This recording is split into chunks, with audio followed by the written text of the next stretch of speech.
Agaknya bagus, anggarannya nggak ada juga nggak bisa. Kemudian anggarannya kita penuhi, tapi tenaga atau sumber daya manusianya nggak ada juga nggak akan jalan. Lakukan screeningnya ternyata banyak yang mengarah ke ODGJ, ke arah skizofrenia. Nah, kita cegah jangan sampai menuju ke arah sana. Bagaimana caranya? Ya melalui kesehatan mental yang di screening melalui puskesmas-puskesmasan. 2 hari katanya ngirimin si surutnya, tapi nggak dibalas di sini karena di sini penuh juga. Nah, minta tolong kita. Nah, kadang-kadang kita serba dilema juga, mau kita tolong.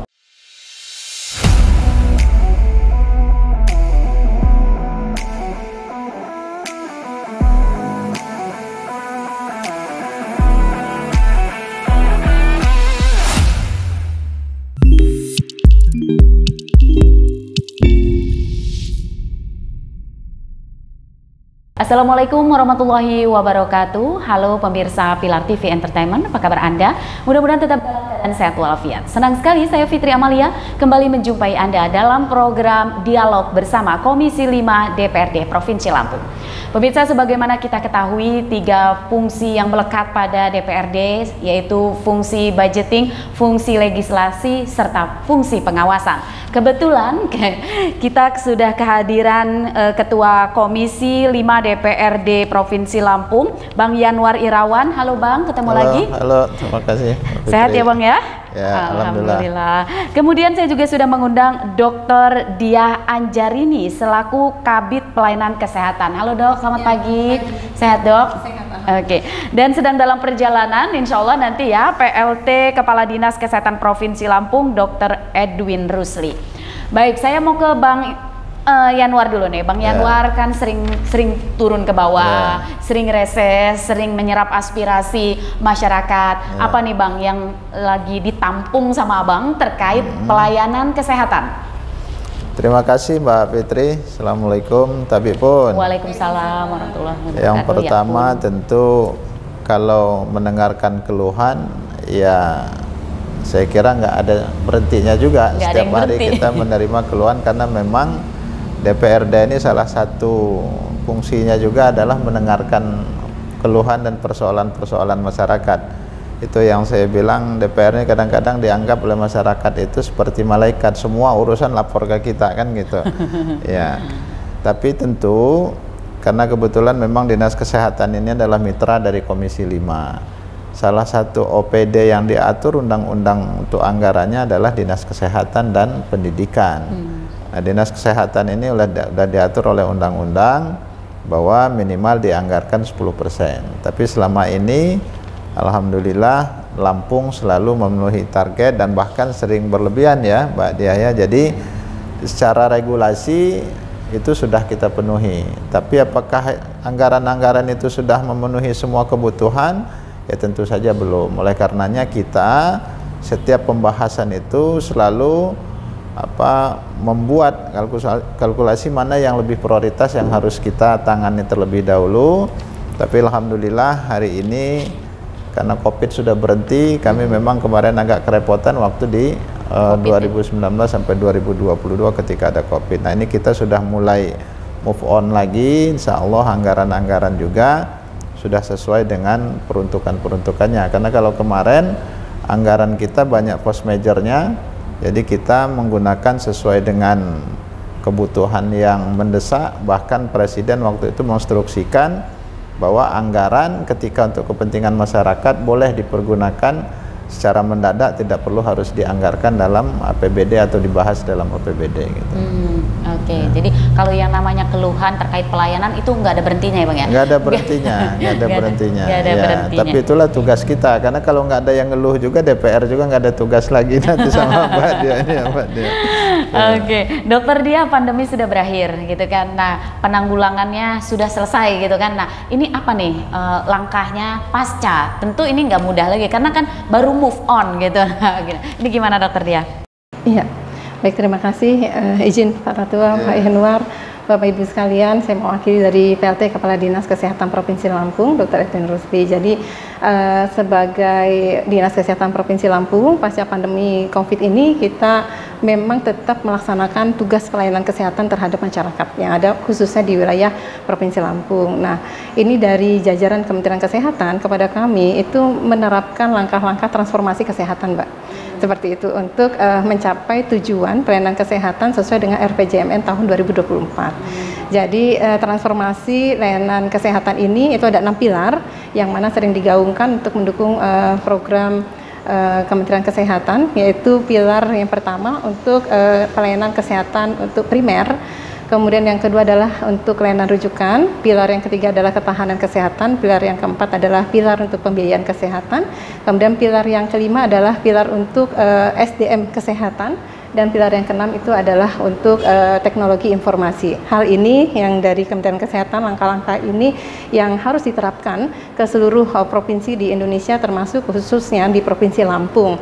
Salah satunya seperti pilar pelayanan kesehatan primer itu adalah puskesmas atau FKTP, klinik, dokter praktek mandiri, dokter praktek gigi mandiri, atau penanganan. Kita sekarang sedang mengejar untuk ke arah akreditasi pemenuhannya, karena tadi konsepnya disampaikan untuk meningkatkan mutu pelayanan kesehatan kepada masyarakat. Jadi ini sedang mengejar bagaimana seluruh FKTP yang ada di dalamnya, itu puskesmas, klinik, dokter praktek, itu semuanya harus sesuai dengan standar akreditasi yang telah ditetapkan oleh Kementerian Kesehatan. Nah, untuk ini tentunya standar ini perlu dipenuhi unsur-unsur yang lainnya seperti SDM-nya, kemudian sarana prasarananya, yang tentunya selama ini di backup, baiknya itu anggaran dari APBN pusat ataupun dari APBD provinsi, yang selama ini memang terus untuk pemenuhan pilar tersebut. Kemudian dari hal sisi unsur pelayanan pilar yang kedua untuk rujukan, kita ada 82 rumah sakit, Pak Yanuar, seprovinsi Lampung, yang mana 15 kabupaten kota kita memiliki 15 rumah sakit umum daerah. Ini pun juga mereka sudah harus memenuhi standar akreditasi juga rumah sakit. Dan kedepannya insya Allah rumah sakit Abdul Muluk ini kita akan persiapkan sebagai rumah sakit pengampu dari pusat nasional yang siap untuk mengampu kepada rumah sakit kabupaten kota yang ada di wilayah Provinsi Lampung. Nah, kemudian dalam hal sisi pembiayaan kesehatan, izin itu kita alhamdulillah sudah UHC, Bapak Ibu sekalian, Universal Health Coverage, yang mana di UHC ini kita sudah 95% ke atas. Artinya sekarang sudah mencapai hampir 97% sekian untuk UHC di 15 kabupaten kota. Per November ini masih 2 kabupaten yang belum tercapai, yaitu Kabupaten Wekanan dengan Kabupaten Tulang Bawang Barat, yang insya Allah mudah-mudahan bisa mengejar untuk Universal Health Coverage. Kemudian dari sisi SDM banyak juga yang kita berangkatkan untuk tugas belajar. Mungkin demikian. Oke, jadi ada 6 pilar tadi ya, kesehatan primer, rujukan, kemudian ketahanan kesehatan, ketahanan kesehatan, pembiayaan, SDM kesehatan, serta teknologi informasi. Oke, Bang Yanuar, ada 6 pilar nih. Komisi 5 terpanggil nggak nih untuk melakukan fungsi pengawasan di sini, termasuk budgetingnya juga nih, Bang Yanuar? Ya, itu yang saya bilang pertama, saya sampaikan tadi hanya ada 2 dinas, 2 OPD yang diatur oleh undang-undang pembiayaannya. Artinya kenapa? Karena ini memang menjadi kebutuhan pokok atau kebutuhan dasar bagi masyarakat, satu kesehatan, yang kedua pendidikan. Kita mau meningkatkan IPM kita, misalnya dari satu OPD kita tingkatkan anggarannya tapi kesehatannya tidak, tentu juga akan berpengaruh. Nah, tadi sudah disampaikan ada 6 pilar. 6 pilar ini harus terintegrasi satu dengan yang lain. Ya, tenaganya bagus, anggarannya nggak ada juga nggak bisa. Kemudian anggarannya kita penuhi tapi tenaga atau sumber daya manusianya nggak ada juga nggak akan jalan. Nah, karena kesehatan ini tidak seperti OPD yang lain. OPD yang lain mungkin ya, misalnya ada OPD backgroundnya mestinya kehutanan tapi dipimpin oleh orang yang backgroundnya hukum, masih bisa. Tapi kalau kesehatan ya, dokter misalnya diganti dengan sarjana hukum yang dia nggak ketemu gitu. Nah, inilah memang sumber daya kita juga terbatas, makanya kita juga memang mendorong kalau ada memang sumber daya atau pegawai kita yang memang sudah layak untuk kita berikan privilege untuk meningkatkan pendidikannya sepanjang tidak mengganggu kinerja lembaga secara umum. Jadi harus bergantian ya. Jadi di Dinas Kesehatan juga seperti disampaikan Bu Diah tadi, ada tenaga-tenaga kita yang kita berikan kesempatan untuk belajar lebih tinggi lagi, tapi syaratnya sepanjang tidak mengganggu kinerja secara kelembagaan. Tinggal nanti dari Dinas Kesehatan. Jadi sekali lagi bahwa Dinas Kesehatan ini merupakan kebutuhan pokok bagi masyarakat, sehingga kita selalu memang konsen di situ. Termasuk salah satu yang kita bahas beberapa hari yang lalu adalah tentang progres IPM kita di Provinsi Lampung, karena selama ini sebelumnya kita selalu terendah di Sumatera. Alhamdulillah sekarang kita juga sudah progresnya sudah baik. Salah satunya untuk meningkatkan IPM itu ya dari kesehatan itu. Dari kesehatan tadi ya. Oke.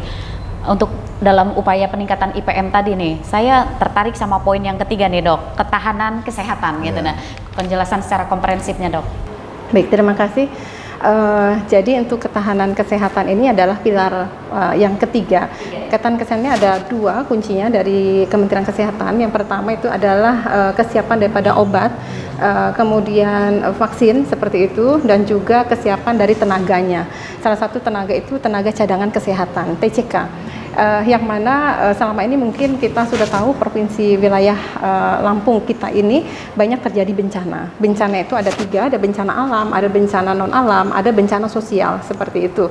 Nah, bencana ini banyak sekali teman-teman kita di wilayah Lampung yang bersemangat untuk menjadi relawan. Nah, sekarang ada wadahnya. Wadahnya itu adalah tenaga cadangan kesehatan (TCK).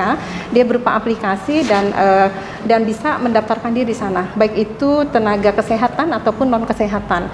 Yang selama ini mungkin jalan masing-masing, tetapi kita sekarang punya wadah yang mana bisa dipertanggungjawabkan sampai ke Kementerian Kesehatan. Dan tidak hanya untuk wilayah Lampung, bisa juga berangkat ke tempat yang lainnya. Selain tadi untuk tenaga kesehatan 3, obat, vaksin, dan juga untuk tenaga cadangan kesehatan. Yang sedang dilaunchingkan dengan Bapak Menteri Kesehatan itu adalah yang tenaga cadangan kesehatan ini. Mungkin itu. Apa ya Dok yang bisa dievaluasi ataupun yang bisa hikmah penanganan wabah kemarin Dok? Ya, penanganan wabah kemarin terkait dengan COVID, alhamdulillah untuk Provinsi Lampung kita menangani dengan sangat baik penanganan di sini dari sebelumnya ya, itu Mbak. Jadi untuk pandemi COVID sudah tertangani dengan baik. Mungkin kedepannya terkait dengan tenaga cadangan kesehatan ini, itulah para relawan itu dia juga bisa menangani. Kita sudah cukup berhasil untuk wilayah Lampung dan angka kasusnya juga tidak terlalu tinggi untuk kasus kematiannya seperti itu. Jadi kedepannya kita sepertinya sudah lebih lebih cekatan, lebih cepat untuk menangani kasus yang pandemi. Kita sudah itu kasus yang bencana untuk yang non alam ya, bencana non alam. Jadi salah satunya adalah COVID itu kita sudah berhasil. Bencana alam sudah cukup banyak. Kasusnya tsunami untuk di wilayah Lampung itu juga tertangani dengan baik. Dulu pernah terjadi di wilayah Lampung Selatan. Kemudian untuk bencana sosial kita pun juga menangani dengan sangat baik sekali untuk wilayah Lampung. Mungkin kasus yang dulu sudah cukup lama antar suku seperti itu. Jadi itu Mbak. Artinya penanganan pandemi kemarin kita ada peran relawan yang sangat membantu gitu dong? Ya. Tidak hanya kesehatan, tetapi ada banyak sekali non kesehatan yang saling bahu-membahu. Ini juga dari Bapak Menteri Kesehatan. Kita ini tinggi untuk gotong royongnya. Jadi tenaga non kesehatannya dia bisa membantu dari sisi makanan segala macam hal yang lainnya yang bisa mensupport mereka yang isolasi mandiri saat yang dulu. Dan tentunya dari Dewan juga banyak sekali dulu mensupport ya, baik itu seperti alkes ya, seperti masker, kemudian sarung tangan, itu juga banyak sekali bantuan. Jadi semua aspek baik itu tenaga kesehatan atau non kesehatan itu berjibaku untuk di Lampung. Alhamdulillah sekarang kita sudah bagus untuk penanganan pandemi dan sudah menuju ke arah endemi. Baik, oke. Bang Yanwar, dari kejadian pandemi kemarin nih yang masih teringat gitu sama Abang gitu, yang menjadi catatan apa Bang?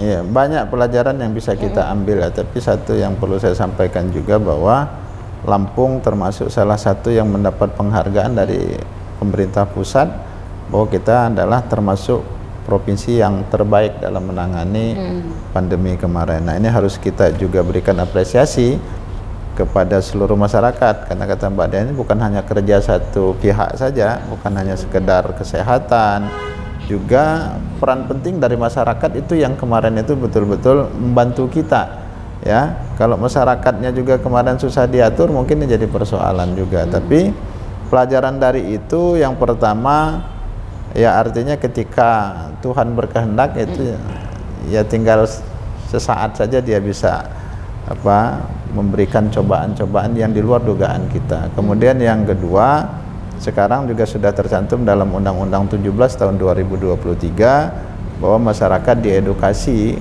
bahwa pencegahan itu lebih baik daripada mengobati.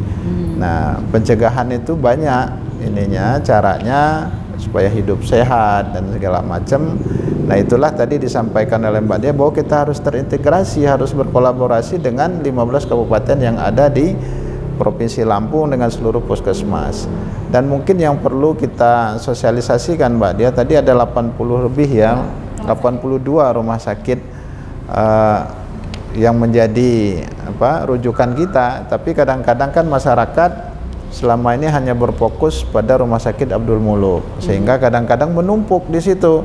Nah, ketika menumpuk, tadi kemarin sempat kita bahas ketika di dinas, ini jadi persoalan juga Mbak Dia, karena misalnya dari Lampung Barat dia udah 2 hari katanya ngirimin sisrutnya tapi nggak dibalas di sini karena di sini penuh juga. Nah, minta tolong kita. Nah, kadang-kadang kita serba dilema juga, mau kita tolong berarti di sini harus ada sesuatu yang merubah kebiasaan. Nah, di sisi lain ya tentu masyarakat kan kadang-kadang nggak mau tahu. Jadi mungkin 82 rumah sakit itu pertama mungkin nanti sarana dan prasarananya juga kita lengkapi supaya memadai, supaya masyarakat kita juga nyaman berobat di situ. Tapi saya kira sosialisasinya ini yang penting karena masyarakat banyak belum tahu di situ. Jadi, nah inilah makanya masyarakat kita edukasi terus bagaimana supaya hidup sehat, Mbak Fitri. Kami setiap bulan itu turun DPRD ini ada program namanya Sosper, sosialisasi peraturan daerah. Ya, itu kami sesuaikan Sosper itu dengan kondisi masyarakat saat itu. Kalau yang sekarang lagi misalnya booming masalah pendidikan kayak PPDB kemarin, tentu kami menyampaikan edukasi dan peraturan-peraturan tentang pendidikan. Nah, kalau misalnya di situ masih banyak wabah penyakit atau berhubungan dengan kesehatan, kami sosialisasinya dengan sosialisasi dengan perda kesehatan gitu. Oke, baik.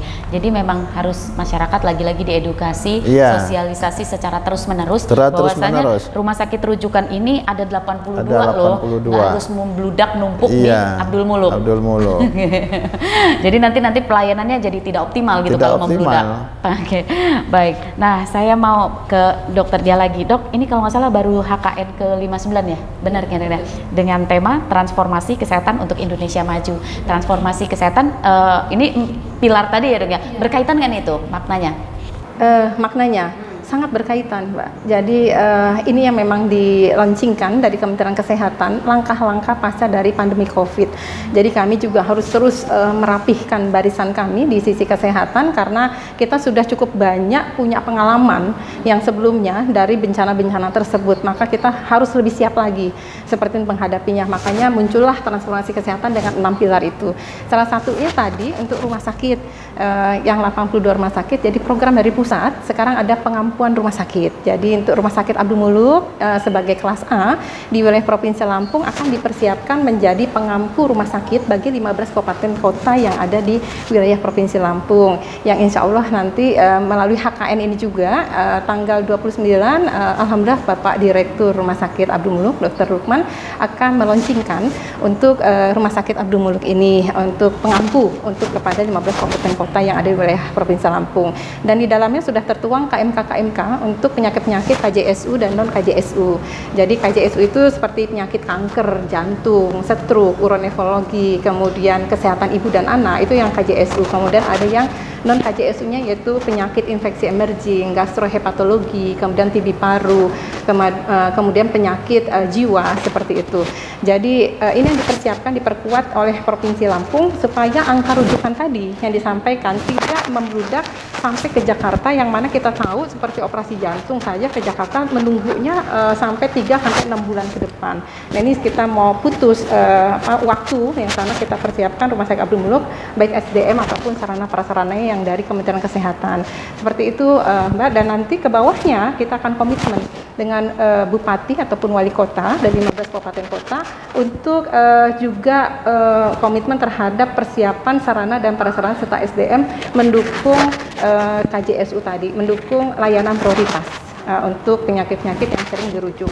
Nah, tentunya persiapan tenaga, SDM juga sarana prasarana disupport dari Kementerian Kesehatan jika memang satu daerah tersebut kurang ya kemampuannya seperti itu. Namun dicoba bupati wali kota untuk didukung dulu dari anggaran APBD-nya. Mudah-mudahan nanti bisa mendapatkan dukungan juga dari Bapak Ibu Dewan yang terhormat dari Provinsi Lampung. Mudah-mudahan untuk kegiatan ini. Lagi-lagi anggaran ini Bang Januar.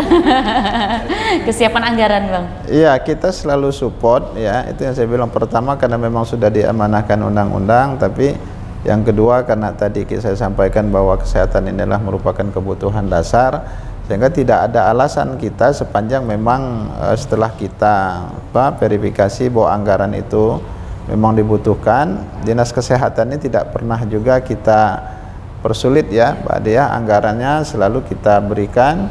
Dan kemudian begitu juga tentang regulasi, misalnya kayak kemarin misalnya ketika pandemi COVID, belum pernah terjadi bahwa ada perda yang pembuatannya 1 bulan. Kita buat perda itu tentang COVID itu 1 bulan. Tujuannya apa? Supaya kita punya payung hukum dalam melaksanakan tugas, baik dokter maupun TNI Polri dan kita semua masyarakat juga. Kita punya aturan gitu, punya regulasi, sehingga itu memudahkan kita untuk semua. Itulah bentuk dukungan kami DPRD tentang Provinsi Lampung, bukan hanya Dinas Kesehatan, tapi dalam hal ini Dinas Kesehatan memang menjadi prioritas buat kami.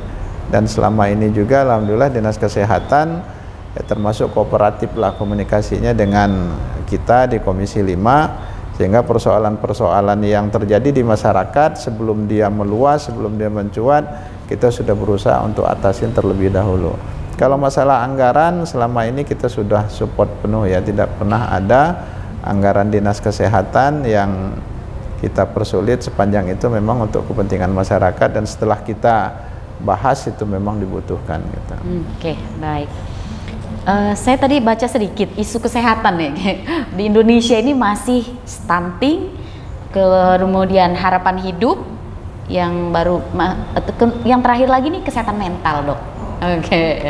Gimana penanganan di Lampung Dok? Ya, baik, untuk penanganan di Lampung stunting ini kebetulan memang di Dinas Kesehatan khususnya di bagian bidang Kesmas di wilayah kami sudah tertangani dan kasusnya sudah mulai menurun. Namun Bapak Ibu sekalian, terkait dengan stunting, mungkin sekarang kita stunting melihatnya turun, tapi berhati-hati dengan wasting yang bakal nanti akan mencetak anak yang lahir dengan stunting. Jadi ini ke orang tuanya seperti itu wastingnya.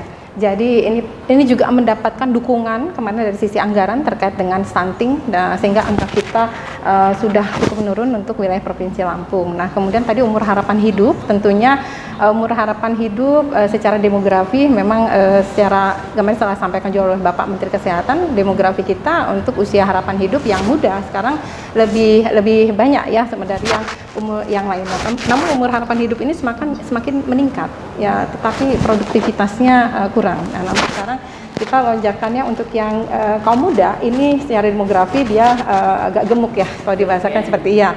Jadi ini yang bakal ke depannya untuk produktif ya, mereka bisa produktivitas ya, bisa membantu, dan tentunya kita sinergikan dengan kesehatan. Nah, kemudian terakhir terkait dengan kesehatan mental. Oh, kesehatan mental. Iya. Penting ya. Betul. Ini penting banget. Kesehatan ya. Iya, betul. Kesehatan mental sangat penting ya. Kita pun bekerja dengan sangat luar biasa ya. Namun kadang kita juga tidak mengetahui apakah kita stres secara mental seperti itu. Nah, itu juga ada ujinya sebenarnya. Uji hanya dari sisi beberapa pertanyaan ya seperti itu. Jadi kita juga harus hidup walaupun kita bekerja keras, namun kita juga harus tenang secara berpikir ya seperti itu. Dan kita harus bisa mengendalikan emosi kita supaya stres ini tidak terlalu tinggi. Kenapa Mbak ini saya katakan? Karena kasus di wilayah Lampung ya, ada salah satu kabupaten yang kasus angka ODGJ-nya orang dengan gangguan jiwa cukup tinggi. Ada di wilayah kita. Ya salah satunya seperti kemarin kalau berita viral di TV ada yang membunuh orang tuanya ya di salah satu kabupaten di Lampung Tengah, yang dia membelah kemudian dia keliling sambil membawa kepala bapaknya seperti itu. Nah itu baru satu kasus, namun ternyata masih banyak lagi. Semakin kita bagus untuk melakukan screeningnya, ternyata banyak yang mengarah ke ODGJ, ke arah skizofrenia. Nah, kita cegah jangan sampai menuju ke arah sana. Bagaimana caranya? Ya melalui kesehatan mental yang di screening melalui puskesmas-puskesmas. Nanti ke depannya itu salah satu kegiatannya adalah integrasi layanan primer (ILP). Integrasi layanan primer ini yang nanti ke depan akan diperkuat posyandunya dan juga pustunya. Jadi pustu prima nanti untuk depannya dan juga posyandu prima. Untuk salah satunya melakukan screening kepada masyarakat kita, salah satu kesehatan mental. Gitu. Jadi kalau tidak ditanggulangi secara serius, ini dampaknya juga serius? Iya, menjadi skizofrenia. Jadi kita mencegah jangan sampai terjadi ke arah skizofrenia. Gitu. Kalau memang sudah tahu, kita bisa segera tangani. Oke, kalau Bang Yanwar setuju nggak nih Bang? Kalau tidak ditanggulangi secara serius, dampak kesehatan mental ini juga serius Bang. Oh iya, pasti. Tadi saya singgung sedikit stunting gitu ya. Ini juga perlu diberikan edukasi kepada masyarakat bahwa yang kita berikan dari pemerintahan itu sifatnya bantuan. Ya misalnya kita memberikan makanan yang cukup gizinya, tapi itu kan sifatnya hanya stimulan, bantuan. Nah, masyarakat kita kan kadang-kadang juga kalau kita tidak berikan edukasi seolah-olah bahwa yang makanan bergizi itu hanya apa yang diberikan dari pemerintah, susu segala macam, padahal dengan menjaga hidup sehat juga, pola hidup sehat mereka, justru di kampung itu banyak makanan-makanan yang saya kira protein dan gizi-gizinya bagus-bagus, tapi ini tidak dimanfaatkan dengan baik. Nah, itulah tugas kami. Nah, kemudian ODGJ ini kita juga udah ini, walaupun dalam bahasa candaan, saya kemarin menyampaikan kepada Direktur Rumah Sakit Jiwa bahwa pertama fasilitas dan tempat kita harus persiapkan dari sekarang. Ya kita nggak tahu, kita harus suka tidak suka, setiap ada kontestasi begini nambah biasanya Mbak ininya. Ya, pileg itu ya ada 1000, ini saya bicara dengan provinsi misalnya, ada hampir 1.400 Mbak. Caleg itu calon anggota DPRD provinsi, 1.400 orang. Yang akan diterima menjadi anggota DPR itu hanya 85. Jadi 1.300 ini nanti yang akan gagal. Nah ini kalau kita nggak kuat untuk menahan itu, ini bisa juga jadi tekanan mental semua. Nah ini yang perlu juga diberikan edukasi. Makanya kita tekankan betul kepada rumah sakit jiwa, jangan sampai kita tahu bahwa misalnya ada tes psikotes itu hanya sekedar mengeluarkan surat rekomendasi tanpa tes orang yang bersangkutan. Karena itu betul-betul nanti akan menjadi rujukan, akan menjadi pedoman kita ketika misalnya ada terjadi sesuatu bahwa memang ternyata dia misalnya punya gejala, punya segala macam, apa memang akibat stres berat gara-gara persoalan itu. Nah, kami sekali lagi, saya dalam 1 bulan itu nggak kurang dari 3 kali turun ke masyarakat, walaupun dapil saya ini paling jauh ya. Karena dapil saya ini yang pesisir itu berbatasan dengan Bengkulu, Lampung Barat itu berbatasan dengan Sumatera Selatan. Jadi saya ini udah di ujung, Lampung Barat, pesisir barat dan Tenggamus. Tapi alhamdulillah ini sudah hampir 10 tahun saya masih konsisten. Itu tadi yang memberikan semangat buat kita untuk turun itu ketika berdialog dengan masyarakat. Banyak hal yang bisa kita bicarakan dengan mereka, terutama masalah kesehatan. Ya. Kita misalnya ada saudara kita atau masyarakat kita yang kurang mampu, kemudian butuh sarana prasarana, saya paling sering itu membagikan kursi roda dan lain-lain. Saya kira ini bentuk-bentuk kerja pemerintah, karena sekarang ini harus kita lihat juga bahwa payung hukumnya DPRD Kabupaten dan Provinsi ini adalah Undang-Undang 23 tahun 2014, bahwa kami ini bagian dari pemerintah daerah, sehingga apapun yang di program-program yang dibuat oleh pemerintah daerah itu bagian juga di program yang kami buat, dan kami juga mengimplementasikan itu kepada masyarakat. Jadi stunting memang menjadi prioritas kita saat ini, walaupun kata Mbak Dias tadi sudah mulai turun ini, tapi kita kan ini tidak bisa kita juga berpatok bahwa bulan ini turun besok akan turun lagi, belum tentu juga. Bisa saja tahun ini turun, besok bisa meningkatnya. Makanya kita tidak pernah berhenti dan tidak pernah bosan, minimal memberikan edukasi lah ya. Karena kalau bicara bantuan itu gak akan pernah ada cukupnya, Mbak Fitri. Makanya dulu zaman Pak Sahrudin, mohon maaf saya mengutip, dia bilang kita sudah data nih masyarakat miskin, ya ternyata 1000, besok pas mau bagi-bagi jadi 2000. Makanya dia bilang kalau mau bagi-bagi jangan bagi-bagi beras, jangan bagi-bagi sembako, coba sekali-sekali bagi-bagi ular lah, dia bilang masih mau nggak yang aku orang miskin gitu. Jadi itu fenomena gitu. Dan tapi ini harus kita hadapi, harus kita hadapi gitu ya. Iya Bang. Ya, jadi stunting, kemudian ya penyakit-penyakit stres ini bukan hanya masyarakat di bawah saja, termasuk justru yang paling punya potensi ini juga kita ini kalau tidak bisa memanage waktu dan memanage emosi juga bisa stres. Bisa stres ya. Iya. Makanya itu tadi saya jadi penasaran kenapa kesehatan mental itu justru jadi isu strategis kesehatan. Ternyata seperti ini penjelasannya gitu. Penanganannya itu harus serius, Dok. Iya, betul. Pencegahannya gimana, Dok? Ya, secara dini, kalau secara di screening diketahui lebih cepat, itu lebih baik penanganannya dibandingkan sudah berlarut dan cukup parah, yang awalnya psikosis seperti itu, yang masih ringan seperti ya stres ringan tidak ditangani, maka dia akan mengarah ke skizofrenia. Nah, kalau sudah skizofrenia dia harus meminum obat yang cukup lama. Mungkin kalau dari dokter jiwa ya nanti ada konsultasi secara khusus ya dengan psikiater seperti itu. Namun kalau kita melihat mungkin anggota keluarga kita kok perilakunya tidak sesuai seperti biasanya, atau dia lebih murung, atau dia senang menyendiri, atau dia mungkin melihat sesuatu yang orang lain tidak melihat. Nah, itu segera dikonsultasikan, jangan malu, karena semakin dini untuk diketahui di screeningnya itu, maka semakin cepat diobati. Setidaknya mentalnya dulu dia berkonsultasi, ketika dia tahu tentang arah hidupnya segala macam itu, maka dia oh ya dia punya arahan seperti itu. Jangan biarkan menjadi semakin jauh seperti itu. Kalau kita diamkan, akhirnya dia mengunci, atau bahkan ada juga beberapa keluarga yang melakukan pasung ini Pak, masih terjadi juga melakukan pasung karena gangguan jiwanya semakin parah seperti itu. Itu akhirnya semakin jadi kita pun juga ada penanganan kesehatan jiwa di puskesmas untuk screeningnya ini. Jadi segera saja kok kira-kira ada melihat anggota keluarganya kok ada yang lebih baik datang untuk berkonsultasi dengan tenaga yang ahlinya. Dan penyakit psikis ini Mbak saya tambahkan dikit, yang bisa betul-betul yang paling cepat untuk bisa sembuh itu dari personal orang, dari pribadinya gitu. Beda dengan penyakit yang lain.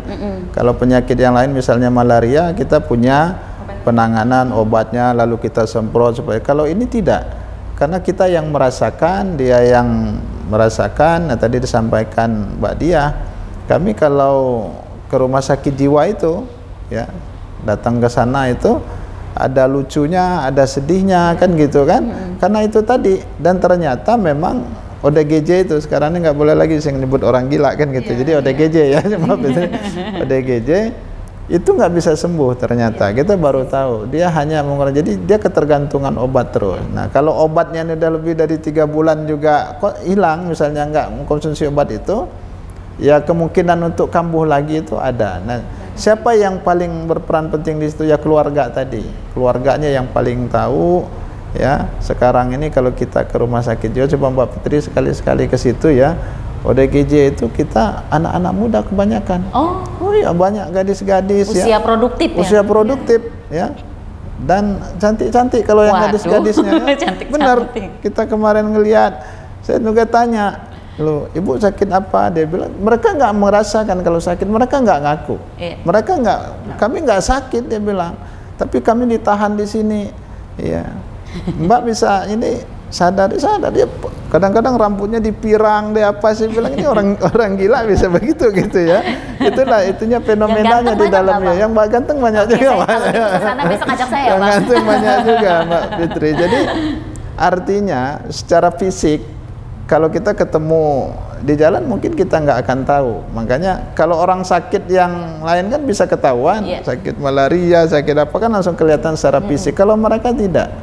Kalau kita berdialog dalam mereka kondisi normal, itu memang kayak bukan orang gila. Tapi nanti ketika kambuh macam-macam bawaannya, ada yang ngamuk-ngamuk, ada yang macam-macam itunya bawaannya. Tapi secara fisik mereka tidak terlihat seperti ODGJ. Nah, makanya saya bilang ini peran penting keluarga dan dari kitanya sendiri, dari pribadi itu yang paling dominan untuk mencegah itu semua. Oke, apalagi ini setelah pemilu nanti nih Bang. Ya, makanya saya kayaknya bilang, Dinkes ini harus lebih sigap ini. Harus, bahkan ruangan juga kita udah siapkan. Sudah ditambah ya, ruangannya Bang. ditambah ruangannya. Usia produktif semua loh Bang ini peserta pemilunya. Kita ini mungkin candaan ya kita, tapi kita berkaca dari sebelum-sebelumnya selalu ada. Itu yang saya bilang tadi, ada 1.400 ya kalau saya bicara provinsi saja. Calegnya Mbak Dia yang mau jadi itu hanya 85 orang. Nah 1.000 sekian ini belum tentu dia bisa memanage emosinya, belum bisa dia memanage soal standar apa kadarisasi apa stresnya itu macam-macam memang. Tapi selalu ada yang stres biasanya. Nah ini kalau nggak segera ditangani, nah ini kalau udah dalam ini susah pengobatannya. Susah gitu. Siap-siap ya dok ya. Setelah pemilu siap-siap ya, harus sigap dari sekarang. Pengalaman beberapa tahun yang lalu untuk pemilu juga seperti itu. Makanya temanya salah satunya menghadapi pemilu dari Kementerian Kesehatan adalah kesehatan mental. Kesehatan mental. Saya tadi jadi penasaran kenapa sih gitu kok ini jadi isu strategis, isu kesehatan. Ternyata dampaknya sangat luar biasa dan penanganannya juga bukan main-main gitu kan. Serta pencegahan harus terus dilakukan. Oke, baik. Bang Yanwar tadi kalau keluhan nggak ada habisnya nih di tengah masyarakat gitu. Nah, apalagi yang menjadi sorotan Komisi 5 terkait pelaksanaan anggaran kesehatan di Dinas Kesehatan? Ya, secara teknis sih kita selalu menyerahkan kepada Dinas Kesehatan program-program yang berkaitan dengan kesehatan, terutama yang saat ini misalnya sedang terjadi gitu ya. Ini kita COVID sudah selesai, lalu nanti akan timbul apa yang akan kita hadapi, ya kita selalu support dari sisi anggaran. Itulah bentuk salah satu support kita kepada Dinas Kesehatan, bahwa setiap pengajuan anggaran sepanjang itu memang menurut kita itu memang kebutuhan untuk masyarakat, selalu kita support dan kita penuhi, tidak pernah kita tahan-tahan. Begitu juga kalau memang dibutuhkan regulasi-regulasi penunjang, selain kan kita memang sudah ada undang-undang, kemudian ada peraturan kementerian, nah itu perda juga kalau memang dibutuhkan kita selalu siap gitu kan. Nah kemudian sekali lagi semua peraturan, semua program-program itu kalau tidak disosialisasikan secara masif di masyarakat, ini juga tidak akan maksimal hasilnya. Oleh karenanya kami anggota DPRD membuat program yang saya sampaikan tadi namanya Sosper. Salah satu tujuannya untuk menyampaikan kepada seluruh masyarakat yang ada di Provinsi Lampung tentang isu-isu yang hari ini sedang viral atau sedang misalnya sedang ramai gitu. Nah itu tujuan kami, makanya kami menyesuaikan dengan kebutuhan dasar masyarakat. Dan kemudian dalam Sosper itu memang sengaja kita tidak paksakan harus seragam di setiap wilayah. Jadi mungkin di Tulang Bawang isunya tentang pemerintahan desa misalkan, tentang rembuk desa, misal bagaimana menghadapi konflik-konflik. Nah di tempat saya misalnya apa, jadi semua teman-teman diberikan kebebasan untuk menentukan dan melihat kondisi apa yang terjadi di masyarakat pada saat kita akan turun. Baik, oke. Dari Dokter Dia silakan apa yang ingin disosialisasikan nih kepada pemirsa di depan publik nih, di depan pemirsa Pilar TV terkait transformasi kesehatan pasca pandemi. Ya, baik, terima kasih.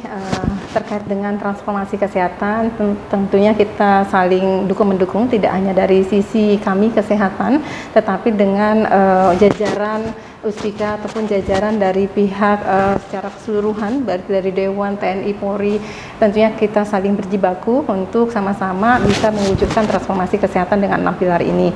Jadi 6 pilar ini mungkin untuk pelayanan kepada masyarakat kami akan lebih tingkatkan lagi dengan adanya kedepannya integrasi layanan primer, di dalamnya ada Pustu Prima dan nanti ada persiapan untuk Posyandu Prima, itu yang langsung menyentuh kepada masyarakat secara layanannya, dan di dalamnya ada screening tadi, ada screening kesehatan, ada screening penyakit menular, ada screening penyakit tidak menular. Salah satu penyakit tidak menular adalah kesehatan mental, itu juga dilakukan sampai ke level yang ada di desa. Itu upayanya untuk transformasi kesehatan. Kemudian persiapan rumah sakit untuk rujukan itu juga kami persiapkan, baik itu SDM-nya juga dari Kementerian Kesehatan akan mensupport dari para PPDS atau residen ya, dokter-dokter spesialis yang sudah mau akhir nanti akan ditugaskan di seluruh provinsi ataupun kabupaten kota yang memang dia tenaganya kurang seperti itu, dan juga sarana prasarana disupport. Nah, pensupportan ini tentunya tidak hanya dari anggaran APBN, namun juga dari APBD-nya. Itu yang diharapkan dari Kementerian Kesehatan. Kemudian untuk sisi UHC, alhamdulillah ini dari Provinsi Lampung kita mendapatkan anggaran yang cukup besar untuk mensupport dari APBD provinsi untuk JKN, dana BPJS Kesehatan, sehingga kita sudah mencapai universal health coverage. Jadi dari 15 kabupaten kota secara provinsi kita sudah mencapai angka 97, hampir 98%. Nah, tinggal kita mendorong ada 2 kabupaten lagi yang mudah-mudahan tahun ini juga akan mereka menuju ke arah UHC, tinggal sedikit lagi di sana. Nah, kemudian untuk SDM Kesehatan juga nanti banyak dibuka untuk tugas-tugas belajar yang ada di wilayah Provinsi Lampung yang diusulkan kepada Kementerian Kesehatan. Dan juga untuk teknologi informasi sekarang semuanya basisnya adalah IT. Jadi kedepannya konsep seperti telemedicine seperti itu atau telekonsultasi itu yang kita akan kembangkan kepada masyarakat. Jadi masyarakat bisa berkonsultasi secara online. Itu bertahap nanti akan kami lakukan sesuai dengan transformasi kesehatan yang dicanangkan dari Kementerian Kesehatan. Mungkin demikian, Mbak. Baik, oke. Sebagai penutup dari Komisi 5, silakan, Bang. Ya, pertama saya ingin menyampaikan tolong nanti ditekankan betul soal rumah sakit rujukan, kemudian ada program kita tentang tadi sampaikan barusan Mbak Diah, ada sistem kalau kita mau konsultasi, masyarakat konsultasi, sekarang sini sudah ada online. Dan kemudian yang tidak kalah penting, ini yang selalu jadi persoalan di masyarakat itu adalah BPJS. BPJS ini yang saya selalu sampaikan. Kan kita nih kadang-kadang kita tidak berharap sakit, tapi sekarang ini kan untuk ngecek BPJS kita ini masih aktif atau tidak, dia hanya menggunakan NIK saja sekarang, Mbak. Nah, cukup menggunakan NIK, dia bisa cek BPJS-nya masih aktif atau tidak. Kenapa kita selalu menyampaikan tolong dicek paling tidak, misalnya kalaupun memang tidak sakit, ya yang tidak terlalu jauh ke puskesmas lah, walaupun hanya sekedar minta obat flu dan segala macam, itu hanya membuktikan bahwa BPJS-nya masih aktif. Karena kadang-kadang jadi persoalan, ada masyarakat kita tidak mampu, ketika dia sakit baru ketahuan bahwa BPJS ini nggak aktif. Kalaupun kita bantu aktifkan, ini aktifnya bisa digunakan itu bisa 14 hari kemudian. Iya. Kan penyakitnya nggak bisa nunggu tuh dulu 14 hari. Ini paling sering terjadi di masyarakat. Inilah yang kita sampaikan, Bapak-bapak tolong masyarakat kita gunakan NIK-nya untuk ngecek apakah BPJS-nya masih aktif atau tidak. Dan kemudian kalau bisa ya sebulan sekali atau 2 bulan sekali ke puskesmas terdekat, ya sekedar minta obat flu atau minta cek kesehatan itu, dan tunjukkan BPJS bahwa itu masih berlaku, sehingga nanti kalaupun ada hal-hal yang tidak kita inginkan, mereka tidak lagi mendapatkan kesulitan-kesulitan karena BPJS-nya nanti sudah tidak aktif gitu. Oke. Mungkin iurannya juga jangan lupa dibayar ya, Bang. Kita sebagian besar kita kalau yang disampaikan Mbak Diah tadi adalah BPJS PBI yang non bayar, yang gratis. Yang gratis. Kalau yang nggak bayar pasti udah ketahuan. Ya, karena kalau dia tidak bayar secara otomatis tapi biasanya diberikan informasi atau peringatan dulu sehingga kita tahu. Tapi kalau yang PBI memang yang paling banyak kendalanya di situ, karena dia pertama masyarakat tidak mampu. Ya tentu mohon maaf pengetahuannya juga berkurang kita untuk mencari informasi itu. Kemudian kalau kita bilang menggunakan nih, kan tidak semua masyarakat kita juga punya Android, punya segala, punya handphone untuk ngecek itu. Nah itulah tugas kita.